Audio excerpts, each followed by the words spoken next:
Right. A dermatologist issues a word of warning to those of our country who constantly strive for that golden brown suntan. Today's deeply tanned beauties are tomorrow's wrinkly prunes.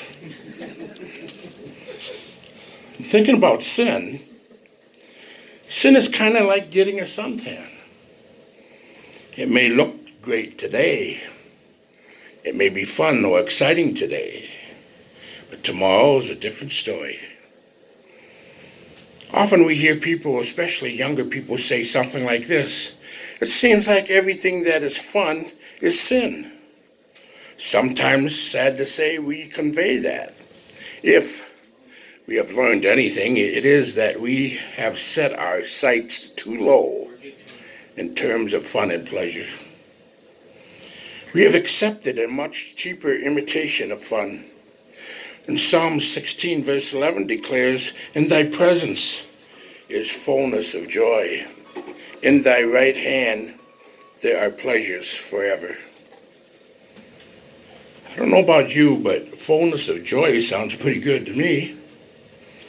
So it is a lie from Satan to believe sin is fun and godliness is boring.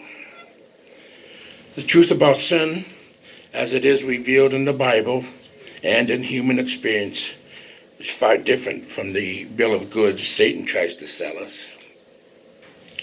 The devil is a liar. The truth about sin is that it is deceptive, it is destructive, and it is deadly. A story about a father taking his son swimming, and when they jumped into the pool, the little boy began to shiver with cold and cried, "Oh, Daddy." The father let him out of the pool, rubbed him down with a towel and dressed him, and the little boy said, "Ah, Daddy." The little guy cooed as he warmed up, and suddenly a thought occurred to the father. Do you know the difference between taking a cold swim like today, and sin?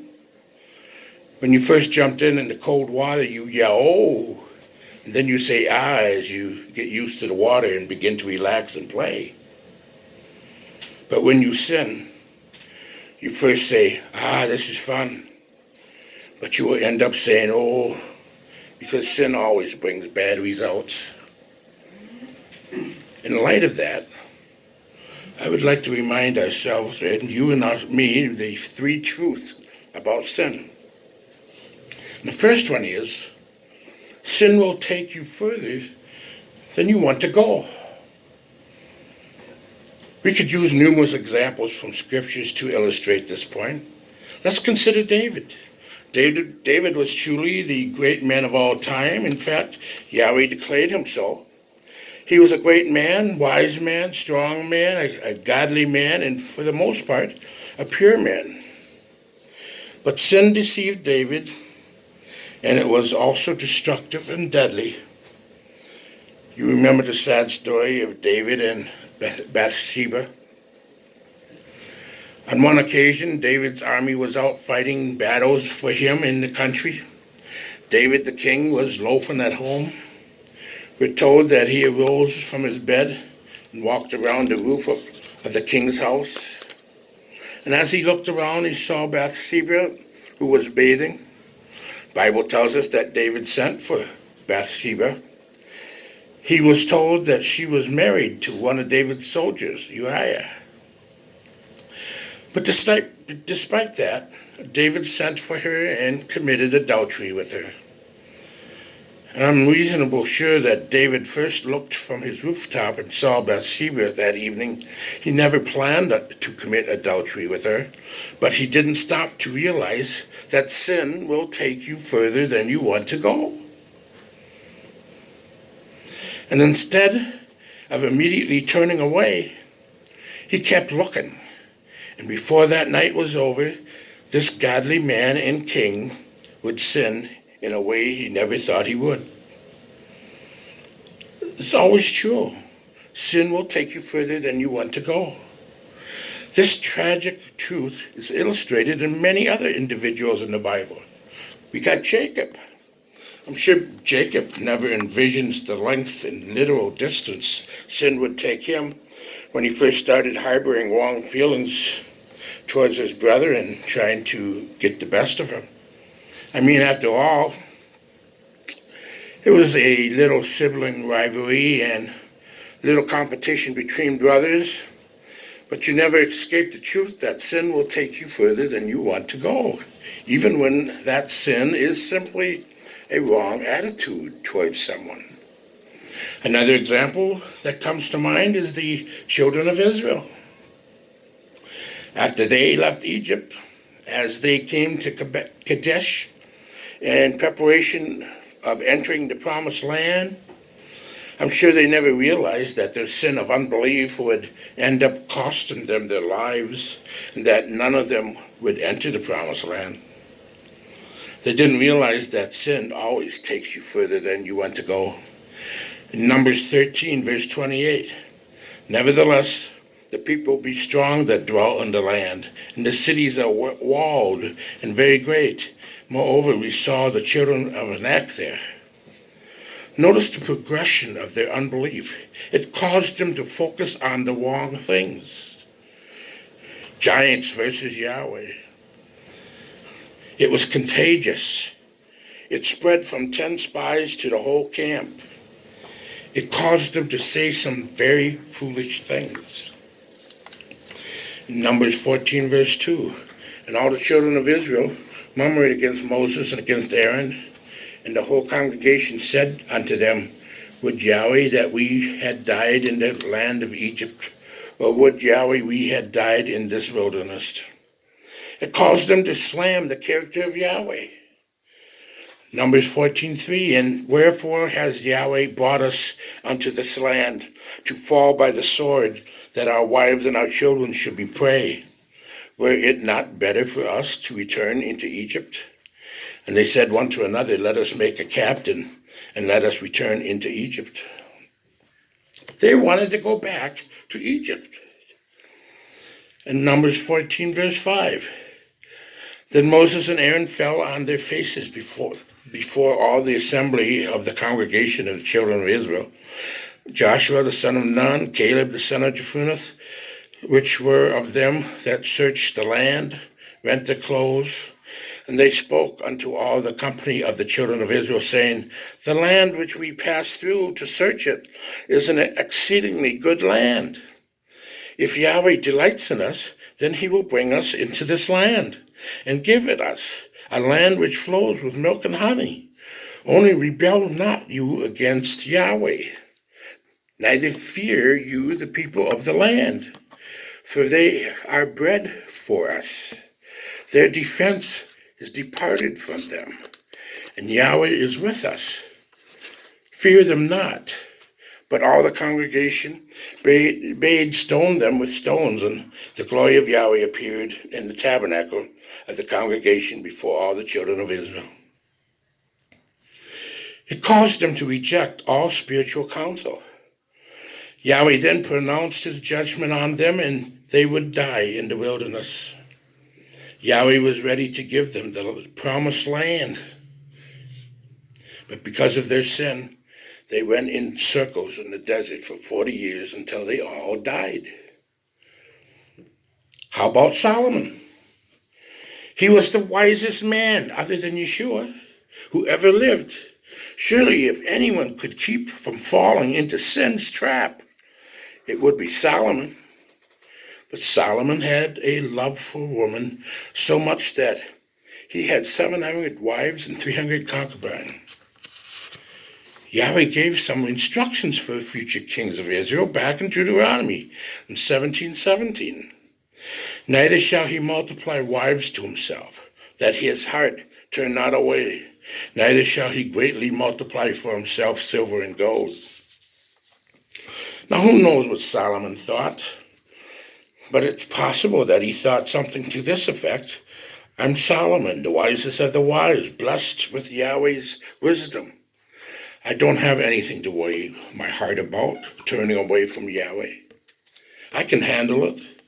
This isn't going to affect my relationship with Yahweh. How often have we thought a similar type of thing? And young people, I'm not picking on you, but I know at your age you tend to think like this. This won't have any effect on me. In fact, probably hardly anyone ever thought of what Solomon did as a sin. But even the wisest man on earth could not escape the truth that sin will take you further than you want to go. Remember Lot? What was he guilty of? Not much. He just wanted to provide for himself and his family. He wanted to have the nice things and he be in a place where he could prosper and enjoy some of the things of the world. In Genesis 13:12, Abram dwelt in the land of Canaan. Lot dwelt in the cities of the plain and pitched his tent toward Sodom. He didn't actually live in wicked Sodom at first, because he knew they were wicked and sinners before Yahweh. But he lived near enough to enjoy the advantages of not actually being part of that lifestyle. This is what so many believers and Christians do today. But remember, sin will always take you further than you want to go. Now watch the progression with Lot. He pitched his tent towards Sodom. And Genesis 14:12 says, and they took Lot, they took him, Abram's brother's son, who dwelt in Sodom. Now he's in Sodom, and his goods, and departed. And soon after he was living in Sodom, and Genesis 19:1 says, and there came two angels to Sodom at evening, and Lot sat at the gate of Sodom, and Lot, seeing them, rose up to meet them, and he bowed himself with his face towards the ground. Finally, he sat at the gate of Sodom as one of their key business leaders. Lot, unfortunately, realized that sin takes us further than we want to go years later. He could tell you firsthand how sin can destroy a family. Remember Ananias and Sapphira in the book of Acts? What were they guilty of? They just simply wanted to be noticed, to be well thought of, respected. So they thought up a little deception that would draw some attention to themselves, make them look good before others, make them look more spiritual than they really were. They sold a piece of property and pretended to give the whole amount to the church, but really kept back part of it for themselves. It was just a little thing. Everybody tells a lie now and then, don't they? They never realized in the privacy of their own home when they first began talking about this little deception that sin will take you further than you want to go. Not long ago, there was a huge tree in Colorado that fell to the ground with a resounding crash after having stood majestically on a hill for more than 400 years. It would have been there, a sapling, when Columbus discovered America. Over the centuries, it had been struck by lightning 14 times, braved great windstorms, and even defied an earthquake. In the end, however, it was killed by some little beetle. Boring under the bark, these beetles chewed away its mighty fibers until one day the stately king of the forest came thundering down. But that's what sin does. It may seem so small and insignificant at first, but it continues to gnaw away at your spiritual life and grows until, if left unchecked, leads you to your downfall. Sin will keep you longer than you want to stay.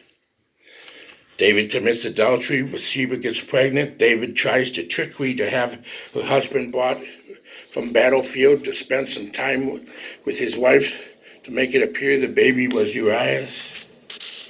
You recall that Uriah refused to go home while his fellow soldiers were dying in the battlefield. David then had Uriah put to the front battle line, and there he was killed. He was then compelled to admit the child by Bathsheba was his, and finally married Bathsheba. David probably meant for his affair with Bathsheba to be a one-night stand. No doubt he meant to have his fun and forget about it. After all, he was the king.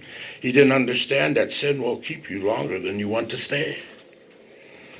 Had David known his adultery would lead him to murder one of his most loyal soldiers, that his sin would be exposed and he would have to marry Bathsheba and and some more things I will mention later, he would have never have invited that woman into his house.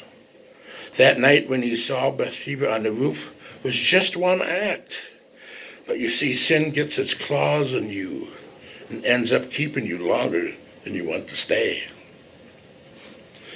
Jacob probably did not realize when he first started harboring wrong feelings towards his brother and wishing he could have some of the blessings that were Esau's, though through being the firstborn, how that would get a grip on him and gnaw at him over the years, so much so that he would end up doing some pretty despicable things towards his brother and even towards his father. But sin, if not dealt with, will keep you longer than you want to stay.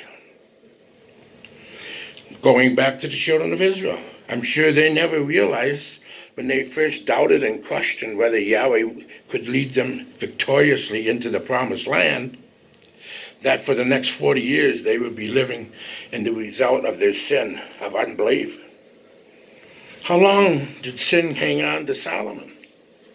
Only long enough so that he was willing to build an altar to Chemosh and Moloch, false gods that people literally sacrificed their children to, false gods that was absolutely contrary to what Yahweh wanted. And you know where he built it? On Mount of Olives, right across the valley from the magnificent temple he had built earlier. And these are his words, so that all the people of the earth may know that Yahweh is Elohim. There is no one else. For Ananias and Sapphira, sin kept them so that they went before the apostles and the church and lied, making themselves out to be someone they were not. You got to understand, sin will keep you longer than you want to stay. But there's one other truth about sin. It is sin will cost you more than you want to pay. Look at what it cost David. He became an adulterer, a murderer. The baby that was born to him and Bathsheba died. For a year, his intimacy with Yahweh was broken. He was shamed at his sin, became known throughout the kingdom. In fact, beyond that, if you ask people today what they know about David, out of the 3 or 4 things they list, his sin with Bathsheba is one of them. And we have Matthew chapter 1, verse 6. And Jesse begat David the king, and David the king begat Solomon, of her that had been the wife of Uriah. This became a permanent blot on David's name. Yahweh pronounced his discipline that the sword would not depart from David's house, that turmoil would be constantly there. And as you read about David's family, you will find that David's son, Amon, by one wife, seduces his half-sister Tamar. In fact, he rapes his half-sister, and one of David's other sons kills Amon for what he did. Another of David's sons, Absalom, the one he loved so much, double-crossed his father and tried to take the throne away from him. Also publicly disgraced his father in a way that I won't even mention. You start adding it up, and you'll find that David paid a tremendous cost for his one night of sin. Sin will cost you more than you want to pay. What did it cost Jacob? 21 years of being separated from his family. 21 years of break of his relationship with his only brother. When Rebekah originally came up with the schemes to send Jacob to her relatives, she told Jacob to go to them for a few days until your brother's anger against you subsides. then I shall send for you and get you. But the word from Rebekah never came. I wonder what Jacob thought all those years of waiting. I wonder what mental anguish he endured whenever he thought back to what he had done and why no word came from his mother. What else did it cost him? He never saw his beloved mother again. She died before he could get back home. What did it cost the children of Israel? It cost them the very thing they had been looking for, the very thing they had been waiting for, the very thing they had desired for such a long, long time, the promised land. It cost them Yahweh's rich blessing in their lives. It cost them their hopes and dreams. It cost them their lives too. I don't believe one of them would have said what they wanted to give all that up. But you see, sin will cost you more than you're willing to pay. What did it cost Solomon? Judgment from Yahweh. Yahweh declared that he would tear the kingdom away from Solomon and his descendants. In other words, the splitting of the kingdom into the north and south kingdoms was the result of Solomon's sin. It cost him peace throughout the kingdom of Yahweh, raised up an adversary to war against him. The most importantly, it cost him the blessing of Yahweh on his life and his legacy. I wonder how many times you have paid much more than you were willing to pay because of becoming involved in a wrong relationship. What about Lot? What did his sin cost him? It cost him the respect of his family. Genesis 19:14. And Lot went out and spoke unto his sons-in-laws, which married his daughters, and said, Get up, get you out of this place, for Yahweh will destroy this city. But he seemed as one that mocked unto his sons-in-laws. They didn't respect him enough to believe what he said, but they laughed at him. It cost him his wife as she turned into a pillar of salt. Incest with his daughters. In fact, Lot's sin not only cost him more than he was willing to pay, but it ended up costing much, much more, as the two nations which came forth from the incestuous relationship were frequently at war with Israel. They were constantly a thorn in the nation of Israel's side. How about Ananias and Sapphira? Our last example. What did it cost them? Not much, just their very lives as Yahweh struck them down for their deception and sin. It cost them their reputation, for they did become well known throughout the church, but not for the reason they wanted. Do you think any of these people could envision what they would have to endure because of sin? Don't be lulled into thinking that somehow we are an exception. There's a story about a boy named Sam. Sam was a young boy who lived in the deep south. His summer days were filled with times of walking through the woods, playing with friends, and fishing at the pond down the road. The fish was by far his favorite thing to do, and just every day during the summer vacation, he would dig up some worms and head off with pole in hand for a day of fishing. And this steamy hot day, like most others during Sam's summer break, waking up early, he could hear the pond calling him to come fish.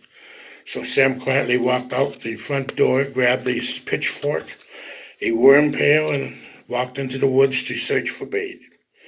He turned over old stumps and dug under leaves, hoping to find worms. Under one old stump, he hit the jackpot. The ground was withering. 2 minutes, he had all the bait he needed, and in 15 minutes, he was at the pond. Reaching into his bait bucket, Sam pulled out a big worm. He double hooked it and tossed it in the water. He noticed a stinging in his hand, but filled with the excitement of the moment, he paid no attention to it. Within 30 seconds, Sam had a strike and pulled in a nice fish. Wow, he thought, first fish in the first minute of fishing. He put the catch on his stringer and hurried to he bait his hook and tried his luck again, and once again he felt a stinging sensation in his hand as he threw his hook into the pond. He didn't have time to worry about it. Within just a few seconds, another huge fish. He fumbled the next time and baited his hook. His hand felt numb and stiff, but Sam was too excited about catching another fish to give it much thought. At the end of only an hour, Sam had caught 8 large fish and was definitely his best fishing day ever. He was so proud of his accomplishments that he even thought that there was plenty for the day. So he threw his heavy stringer of fish over his shoulder and he dashed down the road towards home to show off his catch to his parents. The local sheriff happened to drive by alongside of Sam and started to congratulate him on his catch of fish.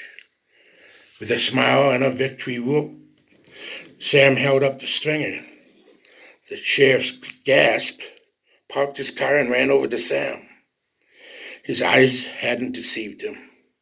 Sam's arms really were red and swollen to about twice the normal size. Exactly where have you been? What have you been fishing with to catch all these fish? He said he found some special bait under an old stump. These worms were really wiggly good. Handing the bucket for inspection, after a closer look, the sheriff went into fast forward, putting the bucket in the car, and he swooped up Sammy's, made a U-turn to dirt road, and sped off to the hospital. But Sam was already dead. What the sheriff had discovered was that Sam had been fishing with baby rattlesnakes. Sam's deadly bait brought him a good morning of fishing, but cost him his life. Sam stopped fishing after the first sting. He could have been saved. But Sam was having so much fun and didn't bother himself with the small voice of pain in his hand. Then as the hand grew numb, even that voice was silenced. Playing around is not dealing with sin. It's like using baby rattlesnakes. It may be or seem harmless, but it's putting its venom into you, and it will affect you because sin will take you further than you want to go. Sin will keep you longer than you want to stay, and sin will cost you more than you want to pay. It's easy to acknowledge these truths about sin when you are talking about big sins, such as David's adultery or murder. But take note, these principles are just as true of the lesser sins, such as Jacob's wrong attitudes and the children of Israel's unwillingness to simply trust and believe Yahweh, and Solomon's belief that because he was so smart, he would not be affected, and Lot's desire to be where the action was, and Ananias and Sapphira's desire to simply be well thought of.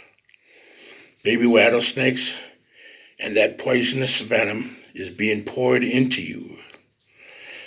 I don't mess around with rattlesnakes, and I pray I would be even more concerned about messing around with sin.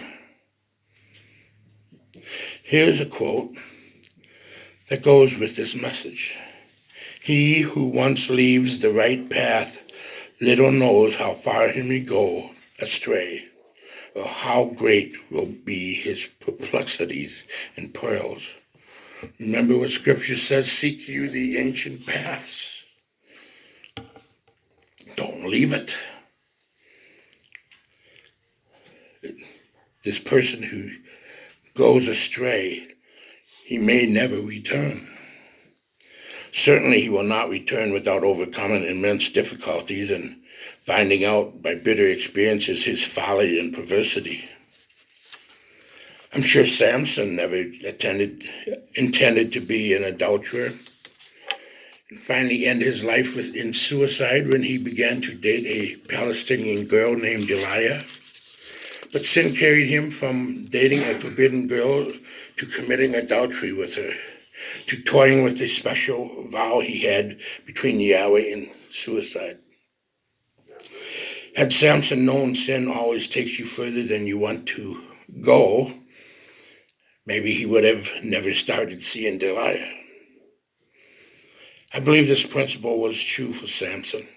No doubt Samson never planned to go to a harlot's house or fall in love with a woman who would betray him. Yet he refused to deal with and confess his sin. He kept toying with disobedience to Yahweh's laws. He did not realize that sin will keep you longer than you want to stay. What did it cost Samson? It cost him his eyesight as the Philistines plucked out his eyes. He was never used by Yahweh to the extent Yahweh wanted to use him. Think about the things he did do. Can you imagine what Yahweh would have done through him if he had walked with him in complete obedience? It cost him his dignity and eventually his own life. Then we have Joseph's brothers. I think Joseph's brothers, I'm sure the brothers never realized in the beginning when they began harboring hard feelings toward Joseph, just where it would all lead. It did not stop with hard feelings. It progressed to jealousy and hatred and a desire to kill, selling him into slavery and lying to their father. But it all started way back with not dealing with the hurt feelings towards their brother. They did not realize that sin takes you further than you want to go. And then we have Joseph and his brothers. How many years were they enslaved with guilt and fear of what they had done to their brother? Probably every time something bad happened to them, they considered it Yahweh's judgment for their sin. In Genesis 42, verse 21, and they said one to another, we are very guilty, guilty concerning our brother, in that we saw the anguish of his soul when he besought us, and we would not hear. Therefore is this distress come upon us. And Reuben answered them, saying, spoke I not unto you, saying, do not sin against this child? And yet you would not hear. Therefore, behold, also his blood is required. 22 years later, and they still were carrying the guilt. Sin will definitely keep us longer than we want to stay. And how about Joseph's brothers? What did it cost them? Heartaches, pain, years of guilt. And possibly it cost them the very thing they desired the most, a close relationship with their father. I doubt it was possible for any of them to have a close relationship after they sold Joseph into slavery, because every time they were near Jacob, they were reminded of the pain and heartaches they had caused their father. In their story, though, we can see how Yahweh will forgive sin as it is confessed to him. It appears the brothers had a real and sincere repentance and change of heart and character, but not without first costing them more than they were willing to pay. There's a story about a man coming home and he felt a bump. And as he pulled his car into the driveway, he came to the carport, stopped and came out and looked out. Sure enough, he had one of the rear tires was flat, exposing the metal cord of the steel belted radio. The next morning when he visited the tire dealer, he noticed that the same brand of tire on the other side of the car showed no such wear. He asked why.